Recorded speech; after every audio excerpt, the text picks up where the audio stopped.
All my dogs, make some noise up in this house.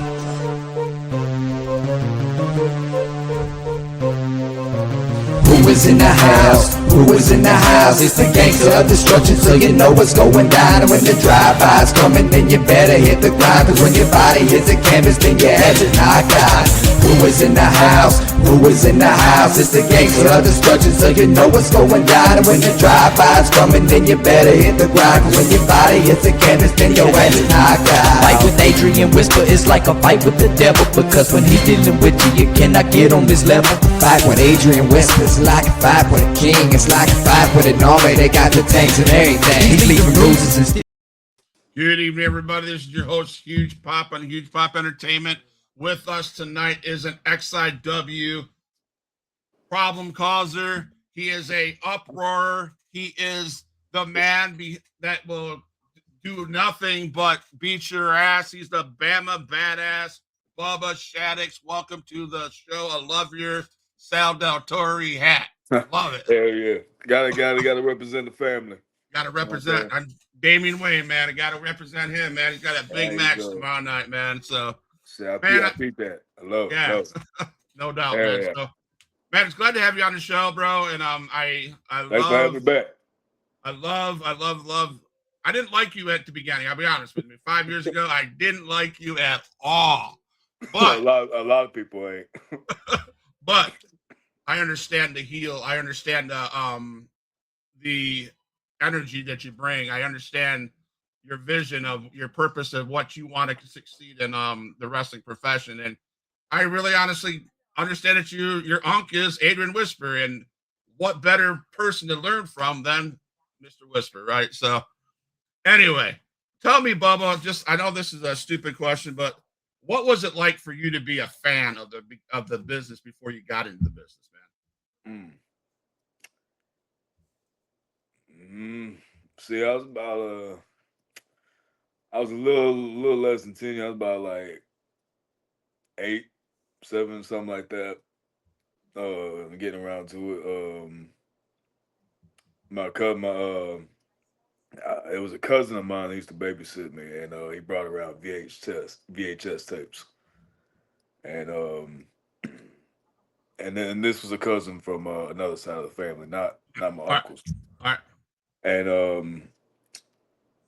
I seen old VHS tapes, and I got addicted instantly. And but my mom wanted to keep me from it, so like when they stopped babysitting me, I kind of stopped watching it for a little bit, and then right around 2002, 2003, something like that, when the Ruthless Aggression era kicked off.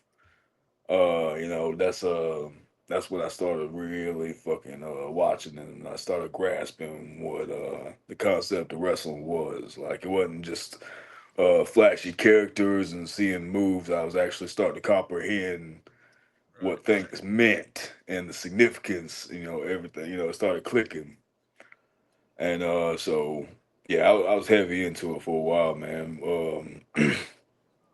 And it just followed me up until I finally found my foot in the door. So, so as a fan of the wrestling business, etc., I want to hit on one topic real quick before we get into your career and stuff. I see a lot on your Facebook. One of the greatest just retired. And you got a lot of heat because you posted some stuff. And man, the stuff you posted, I agree with. John Cena is one of the best of all times, one of the greatest of all times. Tell me about what John Cena means to you, and what has he done to how you do what you do in the ring? Well, a lot of people that I'm around, and a lot of the family members, they was more of they was into Rock and Stone Cold, and from there on, back up into the 90s and 80s, that's what they grew up with, and that's what they associated with. So, me coming up, in the Ruthless Aggression, like when it started to kick off, that's when, Cena, Randy Orton, Batista, you started having those guys coming up, and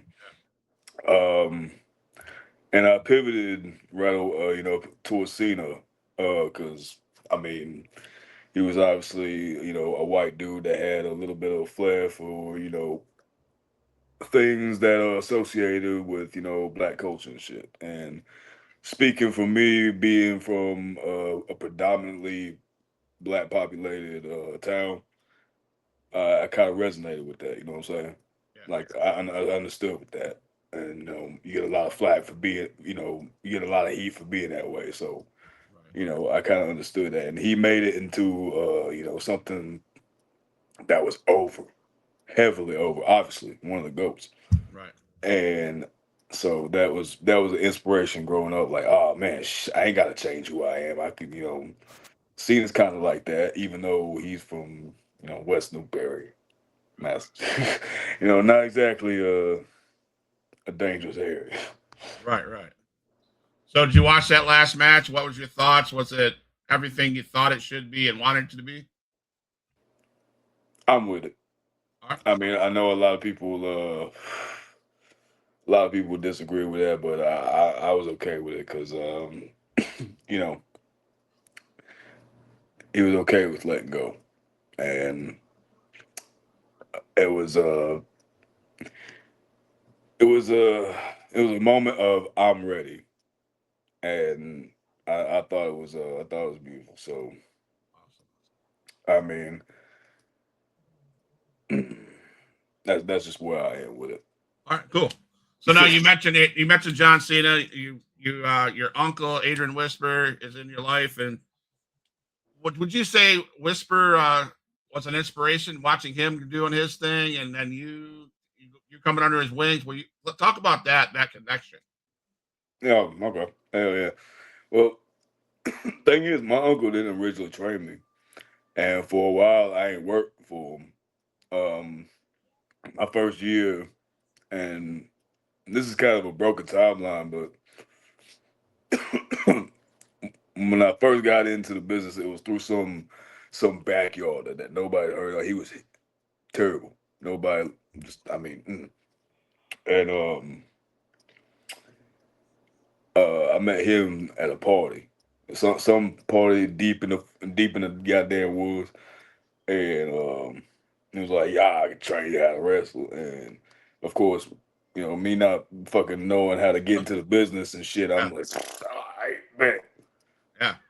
Um, because the reason why I didn't go to my uncle's because Mama, like I mentioned earlier, Mama wasn't the most supportive of me even watching, much less joining the business, and knowing that her younger brother could possibly get his nephew involved, that ain't sit well with her. So she kind of like made it. She kind of threw an ultimatum like our relationship ain't gonna be good if you ever allow him to train or come work for you. None of that. Okay. So I was kind of shit out of luck for a little while, All and right. then so we kind of fast forward. I spent 1 year in the business. I had a hot start. I had a hot start, and as quick as I went up and became one of the top names in the Gulf Coast, I went down. Mm. I disappeared. I had a lot of problems, a lot of habits, and so I got out. I was kind of away for about 4 years, 5 years, something like that. And around 2017 is when I started training again, like for real, or started trying to make a real run at it. Okay. And I had to retrain all that. Right. So what was the hardest time? What was the hardest thing about getting back into training? And what would you still say is the hardest physical demand of training? Mm, conditioning. I mean, I wouldn't even say the bump so much. I mean, yeah, bumps suck. I ain't gonna lie. Fuck yeah, they do. But as far as like the worst, probably conditioning. Doing drills. I mean, there ain't nothing like in the world like, wrestling conditioning. I mean, you think you can, run a mile and, do treadmill and, ellipticals all day, stair climbs, whatever. And then you look at running the ropes and you just, you know, take your first look at it like, I can do that. That ain't no problem. I can do that for an hour. You get in there, it's a whole nother ball game. It's a different, there's a different atmosphere inside. There's something mythical about it that just sucks up your breath. Absolutely. And you gotta learn how to breathe a different way. Wow. No, thank you. I ain't no shape to do that. So I heard Um, this. Go ahead. well, and that was just like coming back into it first. When I really wanted to challenge myself, and I went to Mexico in 2021. The altitude up there changed, Okay. like as far as like breathing habits and trying not to blow up. You think catching your breath and being able to function for 30 minutes down here is bad. Mexico, twice as worse. Really? Yeah, you will get blown up so quick. Damn. So training in Mexico definitely helped me to handle that down here. All right. So So there's a story I want to hear from you that all right. I was told might take up a lot of time. So can you tell us how you got your first pair of G strings to wrestle Of course. in? You can take that up with Adrian after the show, but he said it's an interesting story, so I thought I'd ask that. Well, one of the first shows when I was first starting out, uh, Unc actually was being contracted by the same promoter that I happened to be at the same time, and of course, Unc didn't try to make that happen because, like I said, Mom didn't like that. But eventually, she got over that, so that's another story. But so he noticed that my tights and the gear that I had then wasn't exactly working for me, if you know what I mean. And certain things were showing, and so let's just say Unc helped me out, and I got my first T pack, I think that's what it called, and wearing those up under my tights definitely it helped for a better look. Let's just put There you let's just go. put it that way. All right, there you go. No, he was the one that told me that, so I had to I ask. figured, yeah. So you spent some time in APW, All Pro Wrestling. Road Dogg was the booker and the shot caller. Did you ever get a chance to get in a ring with Road Dogg? What was that experience like being in APW? Yep, I do. Um, I mean, it was alright. It was very, very, very simple. I mean, it's not like we got in there and had a Mac Classic or anything, but it was alright to get a little bit of experience on them. You know what I'm saying? Right. So, what, if anything, did you learn from the Road Dogg? Was it good? Did it help you launch yourself into the business? Oh, say it again. What did you learn from Road Dogg? Was it something? Did it help you launch into the business, or did he not teach you nothing worthwhile? No, no, no, no. It wasn't so much about in the ring. I got more experience and more knowledge from him and picking his brain whenever I was riding with him. Because Okay. at the time I was living, I was still home, so Jay Florida was nothing but like a skip and a hop. So he actually and it shocked me when I at first because he actually offered. I didn't even like mention it to him. He just like, hey, you're on the way if you need a ride. Because I mean, I guess he knew I wasn't driving at that point, so Right. and I didn't have a car, so I mean that was kind of yeah. All right. So you mentioned you talked about walking away from it, had to do some personal stuff and to get back into it, so on and so forth. Then you come back. You walked into the Killing Fields of XIW. Your first match back was against none other than the unpredictable one, Damian Wayne. Yeah, after my third break, because like I said, after I came back from Mexico, I took about a year or so break because I was kind of going through my own thing again. But yeah, around 22, I want to say yeah, around All right. 22. Yeah, my first match back was in XIW was with Damien. So he's a legend in the business. He's a legend in XIW. He's probably one of the guys in the back ought to pay attention to Oh what he yeah, say, what he's teaching. So everything. what did you take away from that match, and what did you take away from him as a legend in the XIW locker room?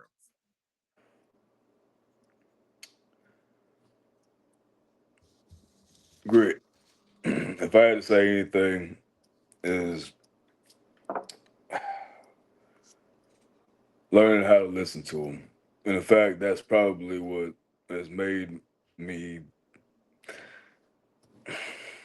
I guess, better. I mean, that's other people's opinion, but I guess that helped me out in experience as far as being able to listen to them, being able to hear what they want. Like before, I never put any thought into that. I never, I was just out there just cool moves. Let me do this and that, and with him, I definitely took a minute to smell the roses. I guess. I mean, as old of a saying as that is, but for the first time before working with Damien, I was really starting to try to listen to him. Okay. Now, guys that ever, I mean, XIW is from Panama City Beach. Guys, whoever's watching, listening, if they're close to Panama City Beach, come on down to Killing Fields tomorrow night Oh, and see this yeah, young yeah, man right. right here, Bubbah Shaddoxx, and Chaos in the Cage, so on and so forth. He's been in a couple Chaos in the Cages, I think. Maybe I know one that you were in, and it's just a good promotion. You know, real fight shit. If you want to see real action, real tough shit, come down and see these guys.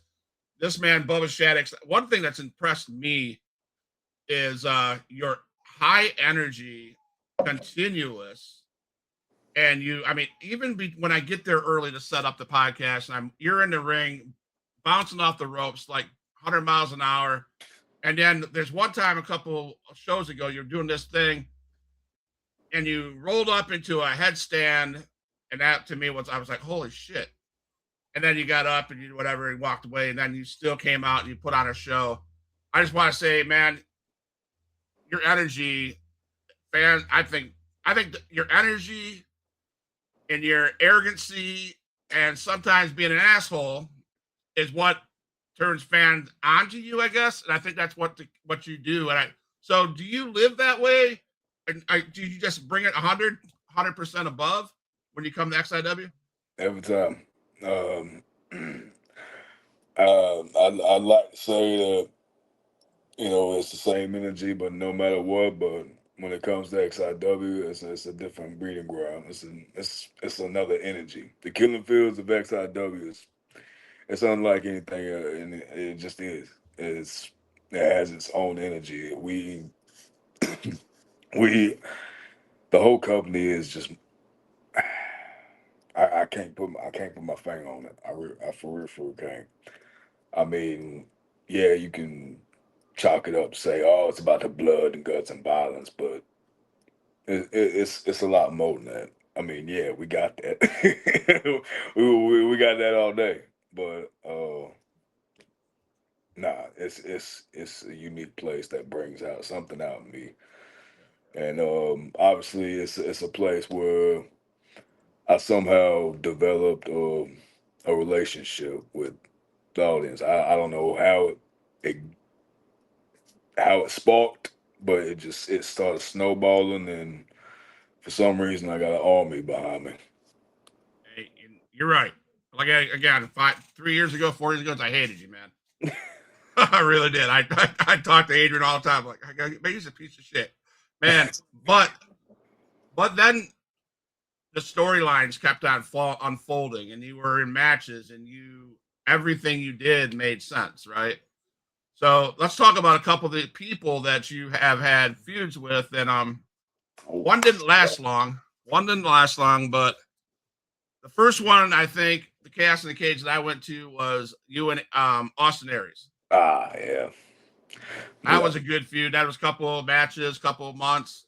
Talk to me about that feud. What Austin Aries brought to you, what you took away from it. Anything you have to say about Austin Aries, feel free to say it. Mm.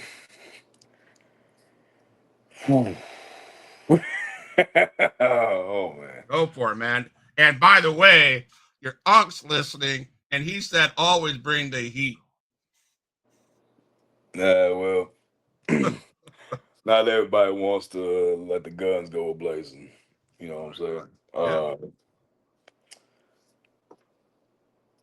Let me say, I ain't gonna, I ain't gonna, I ain't gonna spark or further any rumors about what negative outlook that the IWC has got about Austin.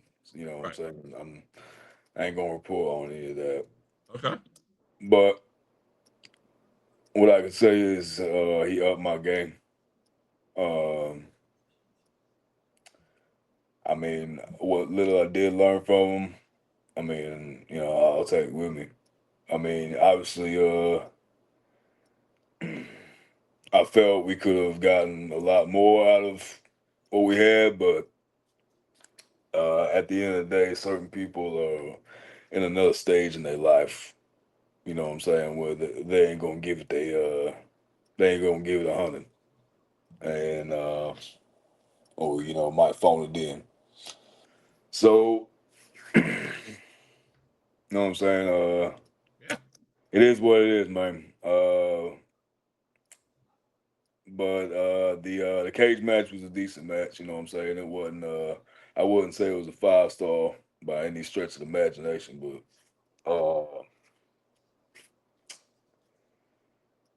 Okay. shit, man, it is what it is. I mean, Good. at least there's something I can hang my hat on. You know what I'm saying? I'm the dude that Austin Aries never collected from. So There you go. on with it. It is what it is. Keep it pushing. All right. So Magnolia Championship Wrestling, MCW. Let's talk about two guys that you just recently faced, when Andreas and John Taylor. How did I said it. that was a couple? That was last week, right? I think two weeks ago. So how was that? Do you have any major feuds with those guys? Did that squash it? What's going on with that? Squash. You know, the match I recently had with them, I ain't come out. I ain't come out the other side with the W. I mean, I eliminated one guy, but uh, I had this, I had this sneaky son bitch, Ashton Blake, Ashton Blake. Okay. and he's a problem for me. Uh, there's a whole nother little history I've got with him, and he's somebody that's in my business right now. So we finna handle it, and as soon as I'm done with him, then I'm gonna move back on to Andreas.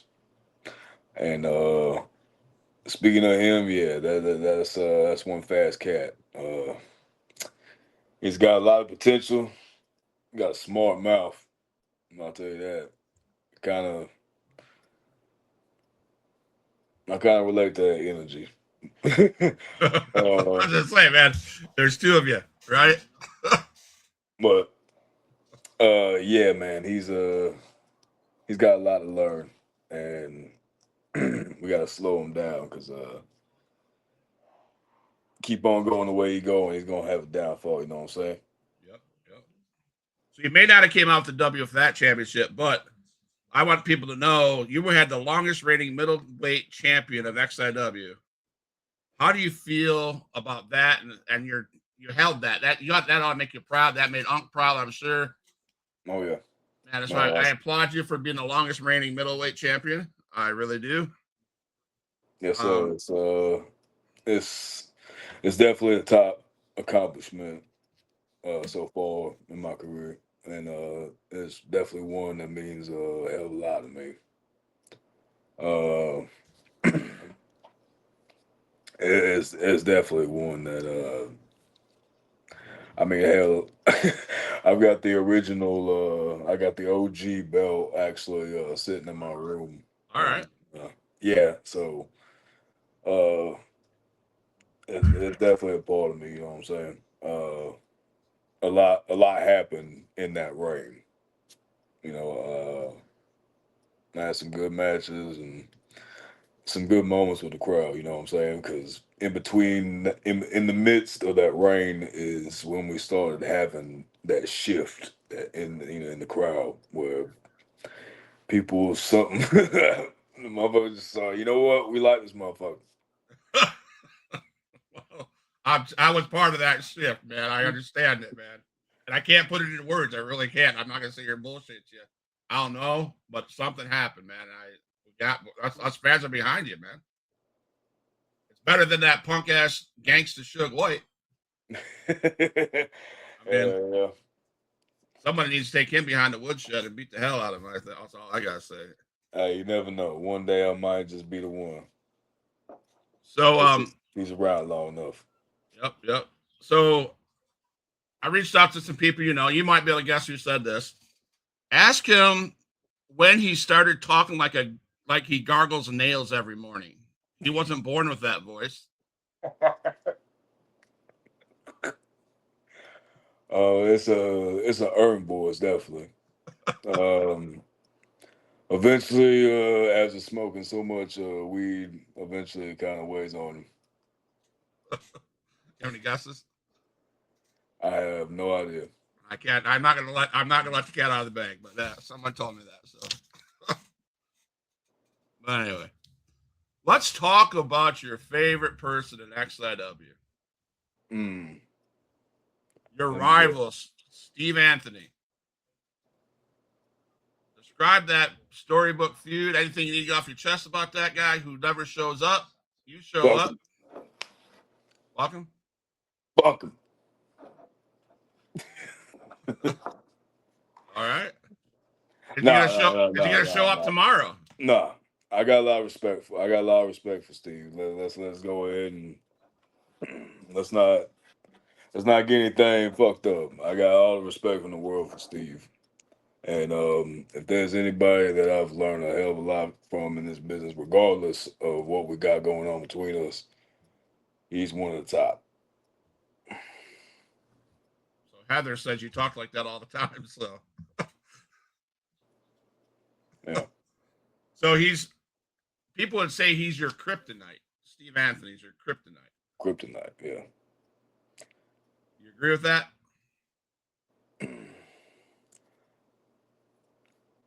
Nah, I ain't trying to put any fake. I ain't trying to put any more water into that, any more weight into that.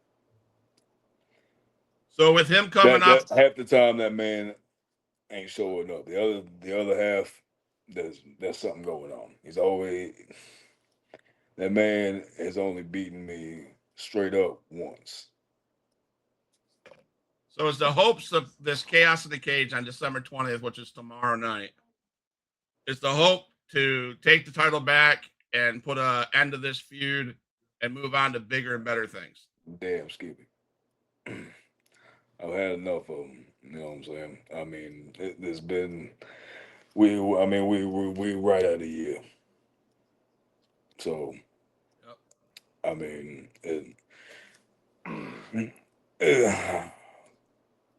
I'm gonna keep it a bug. he's been a thorn in my side. It's like a problem I can't figure out. It's something I've been going over and over and over and over. And I'm like, yeah, what I gotta do? Because anytime I think I've got him dead to rights, so is shit. Finds another way. Tomorrow night, it should be you and him in a cage if he shows up. Scott, they ain't nowhere for him to go. Right, that's what I'm saying. He shows up, he's in the cage. There ain't nowhere him to go. You beat his That ass. motherfucker is in a fucking cage with me. There ain't nowhere to go. I mean, I'm looking at the roster, man. If I have to look at a roster, you're one of those guys I would not want to be in the cage with.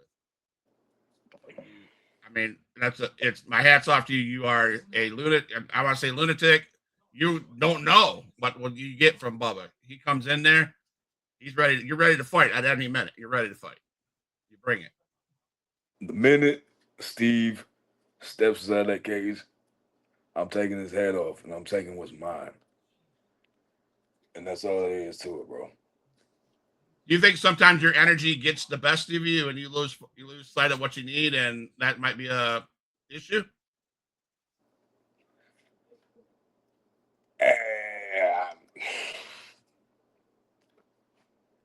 Maybe. I mean, I ain't gonna lie. I mean, if I had a cooler head, there's probably a lot more championships that I would probably have right now. So is Uncle Whisper in your ear? Give me some pointers. well, Unc's always in my ear.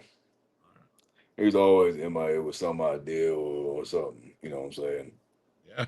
You can never shut him up. Nope. So what's your future goals, man? What's next after you beat Steve Anthony, get that title back? You have anybody in mind that you want to have challenge for that title? Ooh.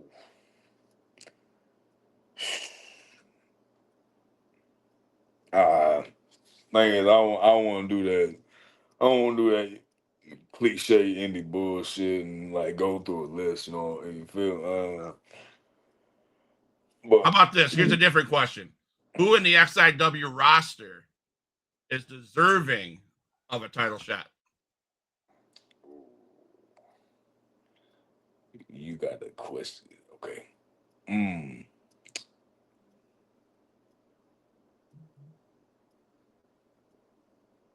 Man. You know, so I spent so much damn time on Steve. You know, I ain't even slightly thought about anybody else. But I ain't gonna lie, I would love to run it back with Damian Wayne, Uncle Damian Wayne, one more time. Well, he might need to be. I mean, I'm just saying. I'm not trying to stir the pot or anything, but if he loses to Salazar, he loses his regional title to Salazar. There's a title, and if you win the title, there's an opening, right? Why not? Why not run it back? I mean, I'd like to see that. That'd be sick to see. Who knows? I mean, there's him. Hey, and like we mentioned earlier, Suge wants it, he can get it. I mean, hell, you can give me my bitch ass cousin, Jackson. Yeah, he ain't doing nothing. And then, I mean, hey, we could run it back with Malik. I mean, whatever. Yeah, there you go.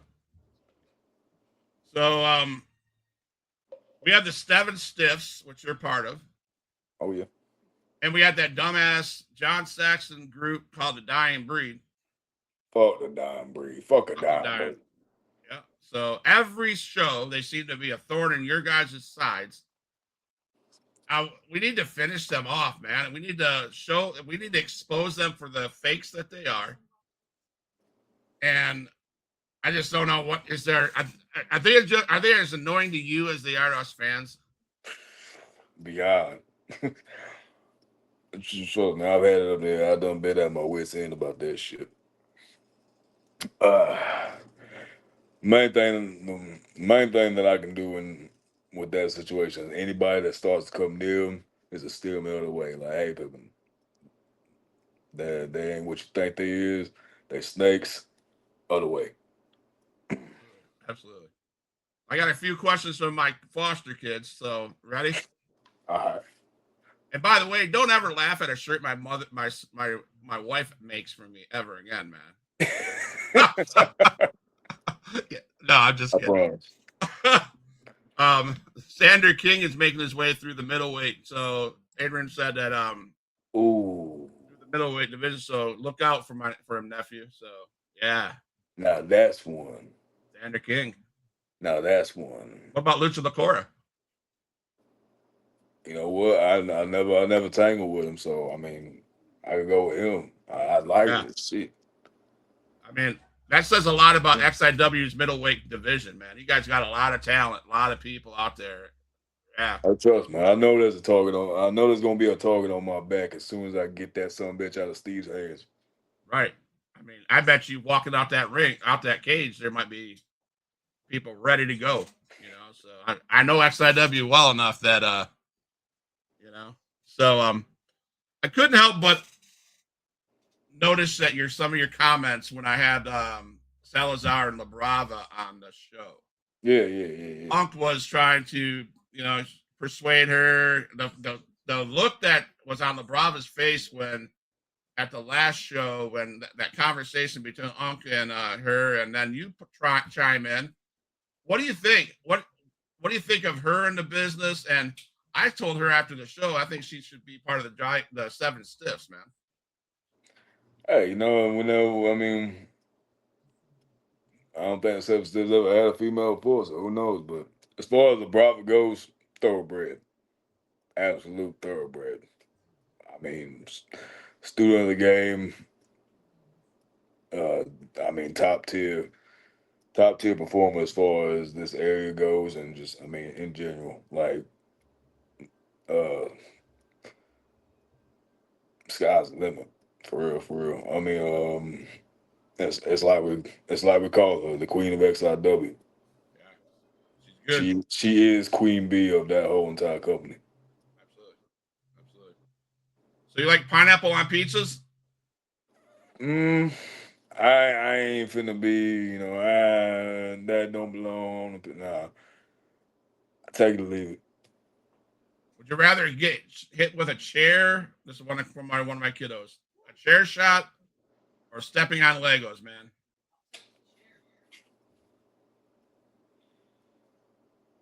Mm.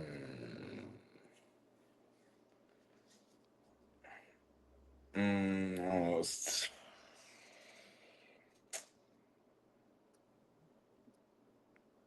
I don't know. I think I step on some Legos because Really? them chair shots can get bad. Yeah. So have you ever got chopped by Uncle? Yeah, Thomas too.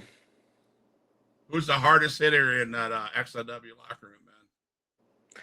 Well, I haven't taken a shot from everybody, so I can't really say. One of my last questions for you, man, is what is your thoughts when you hear people say wrestling is fake as fuck? Fuck you. Like, fuck you and your misconception about what you think it is and what you know, what you think you know. Fuck out of here. All right. Next question. Next question. Next question. So, where's Bubbah? What do you have your eyes on? I know that I see you in MCW. What is your big goal in your professional career before it's over? Mm. Make it as far as I can. I mean, and that's not any one place. That's a multiple places. I mean, I've got eyes to go back to Mexico. I got eyes to go to the UK, everywhere. I mean, go as far as I can. You know what I'm saying? I mean, there's still a reputation that I got to rebuild because we all know Bubba's mouth. So, so So I'm still working on building a reputation back. So I mean, you know what I'm saying? Really. Adrian says the wrestling is real. It's the people that are fake. And yeah, I would have to say that. I mean, Yeah. yeah, that chair behind me with that cheese head on it. That's the first XIW show that I went to. It was a chair shot. I think it has Slade's blood on it. So, but no, I just have to say, you guys, man, the XIW, I cannot speak anything but positive shit about you guys. You guys are family. You know, even the amount of shit I gave you in the beginning, you're still who you are at the end of the day. So my last question is, the floor is yours. Going into XIW, Chaos in the Cage 2025 at the Killing Fields of XIW. Do you have anything to get off your chest? What is the final words you need to say to Steve Anthony if he shows up? That's all you. The floor is yours, man. December 20th.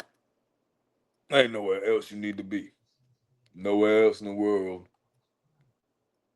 Nowhere else you need to be but in the Killing Fields of Panama City.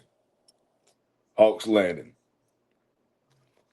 Now, for Steve, if you just so happen to be listening, tuck her in tonight. In fact, shine her up for me. Take a good hard look at her. It's going to be the last night that you sleep with him. The last night. And congratulations. You done found the end of your career through me. I'm sorry, old Yeller, but I got to put you down.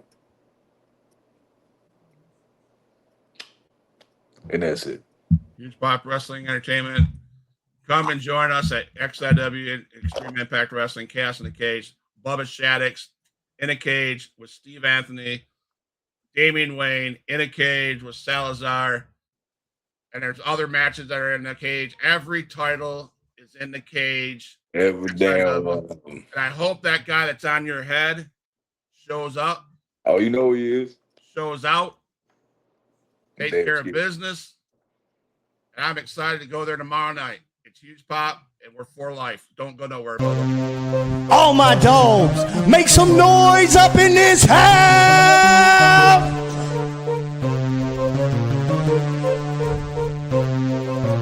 Who is in the house? Who is in the house? It's the gangster of destruction, so you know what's going down. And when the drive-by's coming, then you better hit the grind. Cause when your body hits the canvas, then your head is knocked out. Who is in the house? Who is in the house? It's the gangster of destruction, so you know what's going down. And when the drive-by's coming, then you better hit the grind. Cause when your body hits the canvas, then your head is knocked out. Like with Adrian Whisper, it's like a